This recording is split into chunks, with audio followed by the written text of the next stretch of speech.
Thank you, Laura. This plan is not yet a done deal, yet it is firmly on the path. We'll keep following it and asking questions until we have answers. Time to bring our line opinion panelists back in for one final discussion. Now, earlier this month, State Representative Rebecca Dow was ordered to pay $500 for two ethics violations committed nearly 2 years ago. We talked about it on our One More Thing segment on our New Mexico in Focus Facebook page last week, but this week, the Santa Fe New Mexican put it in simple terms. With such a small penalty after such a long time, does the State Ethics Commission, Dave Mulryan, have enough power to effectively police these kinds of violations? I mean, these ethics commissions and people providing oversight to politicians, I think are very difficult. I mean, if they're too stringent, then you're upsetting, things that maybe don't need to be upset.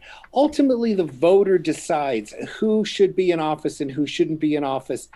And I think it's very difficult for ethics things. But I suppose people would say better to err on the side of being a little bit too heavy-handed rather than being too not heavy-handed. But I don't know. I think it's a very difficult thing to understand.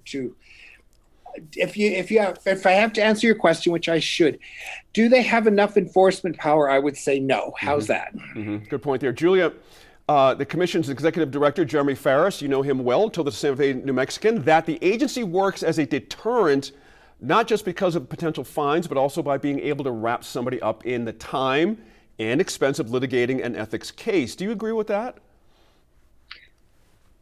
I guess I thought the more compelling point he made, and I thought the story was a little confusing because it poses a question it doesn't answer, and that in fact nobody actually levies that allegation in the story.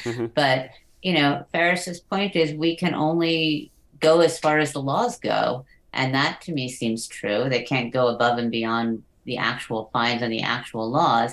It's not clear to me from that story if lawmakers would be open to increasing either penalties or legalities. And the open government groups that support the commission seem to think it's doing a pretty decent job. And so the real allegation in the story came mostly from Republican lawmakers and candidates who think that the commission itself has been weaponized against them. And then there's no actual I think that should be sort of quantifiable, but the story doesn't quantify that. So I was left a little as a head scratcher thinking, well, I think there's ways in which the Ethics Commission has been kind of limited to really just kind of monitoring campaign finance complaints when there's a whole host of ethical issues that I can imagine it would be helpful to have them come in on, such as, the situation with Senator Ivy Soto and this recent call to not have him sit on subcommittees pending an investigation. That seems to me a question where you want an ethics commission to be sort of enabled to come in and say, here's what we think of this, but it's such a complaint-based system that's set up. So I think, I don't disagree with Dave that they probably are hamstrung to some degree by the way they've been constructed, but I don't know that the problem necessarily is with them. Good points there. By the way, just a quick reminder, since we mentioned Ms. Dow, according to the commission, Ms. Dow was being paid by Apple Tree Educational Center, a faith-based early childhood education provider.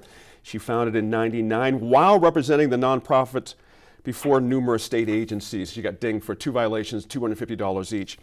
Tom, Mr. Farris also says the agency's lacking authority is also rooted in the state's financial disclosures law, which he says needs to be updated. He says he's going to keep pushing for amendments.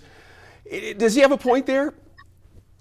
He does. When all of this was talked about, and many years ago when I had dark hair, everybody was focused on. I was not necessarily for the State Ethics Commission because I think people were going to use it, and they have, as a part of a campaign strategy to throw their competitor under the bus in some form or fashion. Right. Now, I did also say back then that the structure of the State Ethics Commission will be, really where it builds its credibility. And with Jeremy Farris, I think they have a lot of credibility. Seeing firsthand how their processes have worked, his leadership style.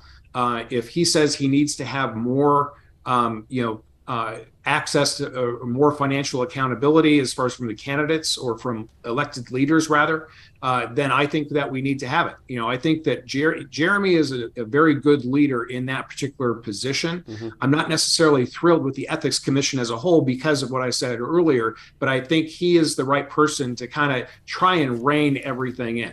It's not perfect, but it provides some kind of accountability, which is what the electorate wanted. Dave, let me go back to something Julia mentioned. It's interesting how Republicans, this idea of weaponizing this commission against them, or just a quick reminder, this commission's also looked at Governor Michelle Lujan Grisham, Speaker Egolf, and Georgine Lewis have all been subjected to reviews. That doesn't sound terribly one-sided, but it's easy to weaponize anything politically, isn't it? If you really want to. It is. I mean, it's fair, and I think that's one of the things that I can't help but look at like what happened to Senator Al Franken. I mean, there were accusations that were made, and he ended up resigning. And I don't know, the whole thing just seemed, it didn't sit well with me. So I think you have to be really careful. Somebody drags you I'm not clear exactly how you get to the Ethics Commission. Does someone turn you in?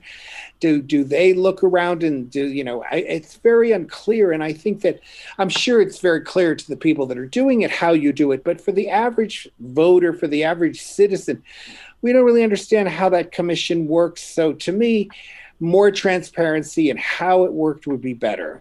Good point there. Juliet, right now legislators have to report any amount of income over $5,000, and there's talk of lowering that number. I mean, would that serve the public better, or is anything lower, too much of a privacy violation? I don't think so. I mean, I can certainly understand having some privacy when it comes to complaints that are filed on the portal about certain types of misconduct, but anything relating to campaign finance should be just 100% public. There's no reason, and including what the investigation finds, there's just no reason for any of that to be shielded from the public. I don't think. That's a good point. And Gene, if I could just please, briefly, absolutely. It's a two-tier kind of thing because the State Ethics Commission is that enforcement wing, but as far as the campaign filings, that's the Secretary of State. So perhaps there's some middle ground between the Secretary Toulouse Oliver and the Ethics Department where they can go ahead and work together in getting some legislation passed. Hey Tom, real quick, I got 25 seconds or ish. Remember, these lawmakers, of course, are unpaid volunteer legislators. At one point, does that factor into this? Should that status play any role in what they should or shouldn't report to the public? Or are we just kidding ourselves here until they're full-time people? I would like to see a full-time paid legislature, but I don't think it would eliminate any of these issues. That's a good point there. Thanks again to our line panel, as always, this week. Be sure to let us know what you think about any of the topics the line covered on our Facebook, Twitter, or Instagram pages.